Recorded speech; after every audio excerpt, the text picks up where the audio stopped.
Jokpin. Oke, sebelum sebelum kita lempar, saya akan mengajukan satu pertanyaan terakhir dari saya sebelum ke teman-teman. Biar buku ini tambah laku, karena salah satu tugas kebudayaan saya di depan adalah mengiklankan buku ini, gitu ya. Saya bacakan ya, yang pendek saja. Judulnya Selamat Tidur. Telepon genggam mau tidur, capek. Seharian bermain monolog, banyak peran, konyol, nggak nyambung. Paling pusing bicara dengan bahasa siluman, serba akronim dan singkatan. Maunya hemat waktu, nggak hemat pikiran dan perasaan. Sok cerdas, pemalas. Paling seru bisa ngakak-ngakak sendirian, atau mengumpat, bangsat, brengsek, asu, gombal, rasain, mampus. Paling berat bikin rayuan, aduh cakepnya, pinjam senyummu dong, mabuk yuk, sip. Paling senang sebelum tidur bisa memainkan beragam musik yang semuanya sesungguhnya hanya variasi suara tangis seorang bayi.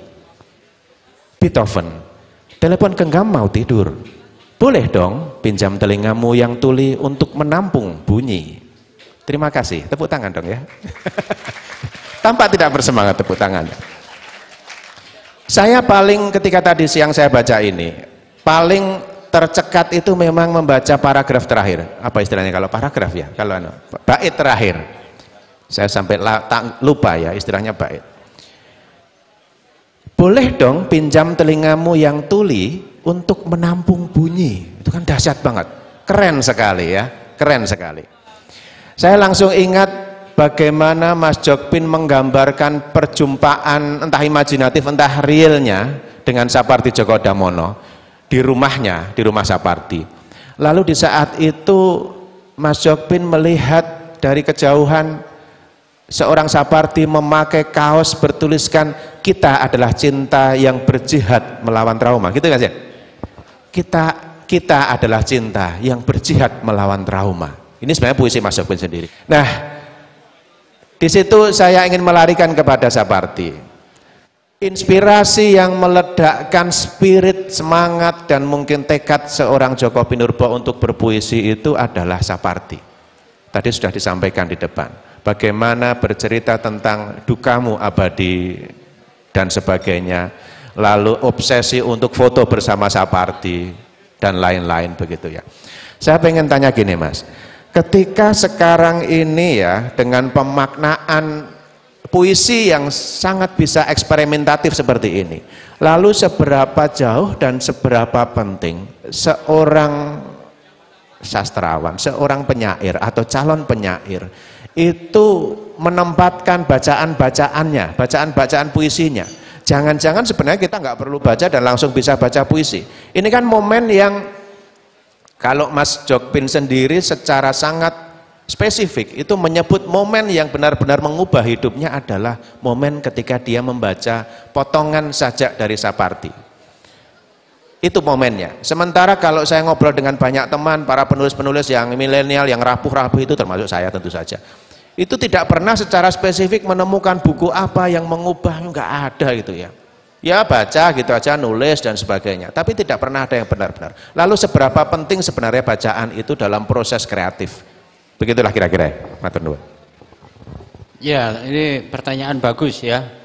Dan tadi Mas Iqbal sudah melengkapi jawaban saya bahwa salah satu ciri khas puisi itu makna konotatifnya yang mungkin tidak terlalu menonjol di dalam karya prosa, tapi puisi selalu bermain dengan makna konotatif. Nah, bisa jadi saya menggunakan teknik demikian. Kadang-kadang dari baris pertama sampai menjelang akhir, kadang-kadang saya hanya membiarkan pembaca seperti menikmati cerita yang tidak perlu dipikirkan dalam-dalam, itu cerita biasa. Tetapi biasanya saya menggunakan teknik pukulan terakhir, pukulan KO itu di akhir bait. Seperti puisi yang tadi dibacakan itu, teknik semacam itu memang banyak saya kembangkan. Saya tidak ingin menyiksa pembaca supaya menjadi pusing membaca puisi, Tetapi pada akhirnya akan pusing juga di akhir bait karena kepalanya kena pukulan KO, kira-kira begitu. Misalnya dari cerita tentang orang main HP seharian, itu pukulan KO-nya karena saya kaitkan dengan Beethoven. Beethoven itu kan orang yang tuli, tapi dia bisa mengubah lagu yang sampai sekarang menjadi klasik dan legendaris. Kira-kira begitulah. Saya tidak perlu menjelaskan makna puisi saya, tetapi makna konotatif itulah yang akhirnya akan menentukan kadar kepuitisan sebuah puisi dibanding karya sastra yang lain, prosa, novel maupun cerpen misalnya. Baik, saya memang tidak pernah menutup-nutupi, tidak pernah menyembunyikan rahasia mengenai ketertarikan saya pada puisi, bahwa hidup saya, cita-cita saya betul-betul diubah oleh buku puisi Sapardi yang judulnya Dukamu Abadi. Tetapi saya tidak menyarankan Anda untuk membaca buku itu dalam konteks zaman sekarang. Karena buku puisi itu isinya ngelangut sekali, sepi sekali. Nah, ketika saya membaca puisi itu, saya merasakan sangat ngelangut. Jadi itu buku puisi yang betul-betul mengungkapkan kesepian manusia di tengah gejolak sosial politik, karena buku itu kan ditulis setelah terjadinya G30 SPKI itu. Saya merasa ngelangut saja. Misalnya baris pertama puisi yang berjudul Prolog itu masih terdengar sampai di sini, Dukamu Abadi. Wah, saya langsung merasa deg begitu. Karena mu-nya itu di situ mu besar, bukan M kecil, Dukamu. Nah, M ini siapa? Apakah Tuhan atau siapa? Saya tidak tahu. Tetapi karena di dalam puisi itu ditulis ada kata yang menjelaskan latar puisi, yaitu Golgota. Saya membayangkan itu Sapardi pengen menulis tentang duka Yesus Kristus ketika dia disalibkan. Sapardi sendiri kan bukan seorang Nasrani, tapi dia menulis itu dengan latar belakang Golgota. Saya merasa, wah ini puisi ini luar biasa ini. Bisa menimbulkan perasaan yang mencekam. Sehingga ya cita-cita saya berubah. Karena waktu itu kan saya tinggal di asrama dan cita-citanya pasti bukan penyair waktu itu. Cita-citanya yang lain lah. Saya kan menjadi semacam santri di asrama. Nah, setelah membaca itu cita-cita saya langsung berbelok, berubah.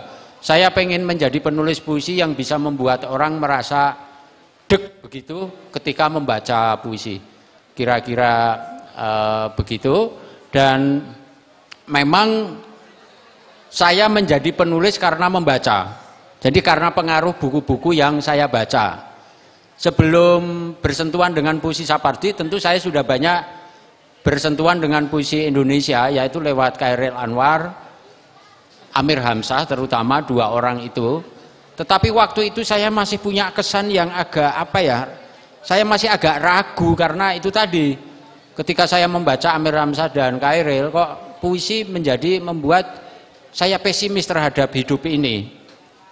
Nah, setelah saya membaca Sapardi, saya punya wawasan lain bahwa puisi tampaknya cocok untuk menjadi teman orang yang tidak pandai bergaul. Nah, setelah Dukamu Abadi kan saya membaca puisinya Sapardi yang berjudul Mata Pisau dan Akuarium. Nah, itu yang sebetulnya betul-betul mendorong saya untuk pengen menulis puisi, karena ternyata puisi bisa ditulis dengan cara yang lain. Dengan gaya naratif meskipun dengan ruang yang sangat terbatas. Saya kira itu, saya ingat sebuah kalimat dalam novela Rumah Kertas, terbitan Margin Kiri itu terjemahannya. Di situ ada satu kalimat bahwa sebuah buku bisa mengubah hidup seseorang, dan saya sudah mengalaminya. Saya yakin, saya tidak percaya bahwa orang bisa menjadi penulis tanpa sebelumnya menjadi pembaca. Itu saya tidak pernah percaya. Yang terjadi dalam diri saya tidak seperti itu. Saya menjadi penulis karena sebelumnya saya membaca. Nah, masalahnya bacaan mana yang nanti akan menjadi pemicu, itu tiap orang bisa berbeda-beda. Kalau saya terus terang pemicunya bukan Chairil Anwar, tetapi karya-karya Sapardi terutama ketika dia menulis bentuk puisi yang berbeda, yaitu lewat mata pisau dan akuarium. Lalu saya membaca cerpen-cerpennya Budi Dharma, Orang-orang Bloomington. Wah, ternyata manusia itu memang di kedalaman jiwanya seperti ini. Saya tertarik menulis. Jadi saya pertama-tama membaca, baru saya tertarik menulis. Saya tidak tahu apakah ada penulis yang tiba-tiba bisa menjadi penulis tanpa membaca karya pengarang lain. Saya tidak tahu itu. Nah. Terus berikutnya, seperti dalam puisi yang tadi dibacakan oleh Iqbal, juga di dalam puisi yang lain, sejak saya menulis Celana, saya berkeyakinan bahwa benda dan kata apapun bisa dituliskan di dalam puisi. Maka pada tahun 2000-an awal saya sudah memasukkan kata asu ke dalam puisi. Yang waktu itu mungkin orang tidak membayangkan bahwa asu bisa masuk ke dalam puisi, kata keren, kata uwu, kemudian toilet, kamar mandi masuk dalam puisi. Jadi saya melakukan semacam dalam tanda petik desakralisasi puisi. Mungkin itu yang penting saya lakukan. Saya melakukan semacam dalam tanda petik desakralisasi, bahwa tidak ada sesuatu yang tabu untuk puisi, entah itu dalam hal kosakata maupun tema. Saya menulis tentang toilet, tentang kamar mandi, juga tentang benda-benda lain yang mungkin selama ini dianggap tidak puitis. Jadi kepuitisan menurut saya bukan terutama pada rangkaian katanya, tetapi pada efek psikologis yang ditimbulkan oleh pilihan kata. Saya kira itu. Nah, mungkin contoh yang juga bisa saya bacakan di sini, misalnya contoh lain, saya menulis puisi judulnya Anjing misalnya, untuk menjelaskan mengenai makna konotatif dari Mas Iqbal tadi. Sebentar, halaman 20. Yang pegang bukunya halaman 20 ya. Nah, ini ada hujan. Menulis puisi tentang hujan itu berat loh, karena hujan ini dalam dirinya sudah puitis. Nah, ya. Jadi menulis sesuatu yang dalam dirinya sudah puitis, mau dipuitiskan itu jatuhnya bisa jadi malah tidak puitis. Makanya saya milih hal-hal yang tidak puitis, toilet, anjing, dan sebagainya. Nah, ini Anjing judulnya. Rumahku dijaga dua anjing cerdas, anjing sungguhan dan anjing-anjingan. Anjing sungguhan sungguh cerewet dan mudah panik. Melihat sepi berkelebat sedikit saja, ia menyala keras sekali. Anjing-anjingan sungguh kalem dan pemalu. Maklum tubuhnya terbuat dari waktu, batu. Entah mengapa malam lebih takut kepada anjing-anjingan ketimbang kepada anjing sungguhan, sehingga anjing sungguhan cemburu. Aku yang capek menjaga rumah ini, kau yang lebih ditakuti, dasar anjing. Aku sering terbangun dari tidurku mendengar dua ekor anjing bertengkar hebat di depan pintu. Dari suaranya aku tahu bahwa anjing sungguhan makin lama makin frustrasi. Aku baru sadar anjing-anjingan bisa lebih anjing dari anjing sungguhan. Tapi kalau tak ada anjing sungguhan, anjing-anjingan pasti sangat kesepian. Bisakah kalian berdamai, hei anjing-anjingku? Jadi ini ya konotatif sekali, saya tidak perlu menjelaskan. Di dalam diri kita ini ada dua anjing, anjing sungguhan dan anjing-anjingan yang berperang, kira-kira begitulah. Sebetulnya budaya ponsel itu sudah menjawab ini mengenai anjing dan anjing-anjingan. Antara dunia maya dan dunia nyata ini sudah membaur tidak karuan sekarang ini. Nah, saya menggunakan citraan anjing sebagaimana dulu Khairil menggunakan citraan senja dan hujan. Sebetulnya sama saja sih, akan melukiskan kompleksitas psikologis manusia, saya kira itu.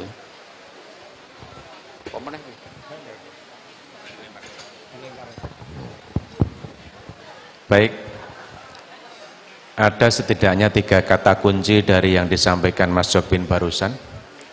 Yang pertama adalah betapa memang ada buku-buku yang mengubah pembacanya, yang mengubah hidup pembacanya.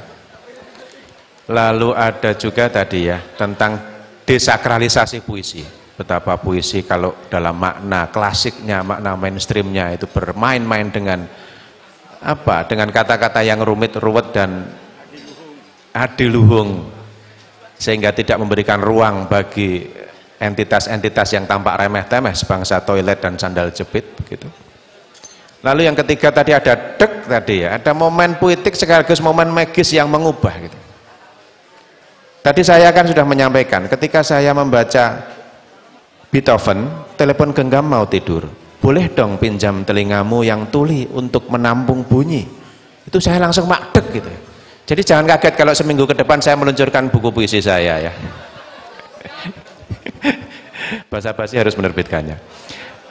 Oke, tentang bagaimana bacaan bisa mengubah pembacanya menjadi momen magis dan momen puitis bagi pembacanya. Saya kira juga tidak bisa dilepaskan bagaimana sebuah puisi atau sebuah buku puisi itu bukan sebuah bacaan yang sifatnya kognitif gitu kan. Dia bukan dibaca lalu oh ya, lalu Anda bisa sekedar pinjam teman dan baca 2 jam selesai, tidak bisa. Makanya kalau mau mendalami sebuah buku puisi dan puisi-puisi sehingga sampai kepada kerak kesadaran Anda yang terdalam, membeli buku ini adalah sebuah langkah politik kebudayaan yang akan membawa Indonesia pada perubahan.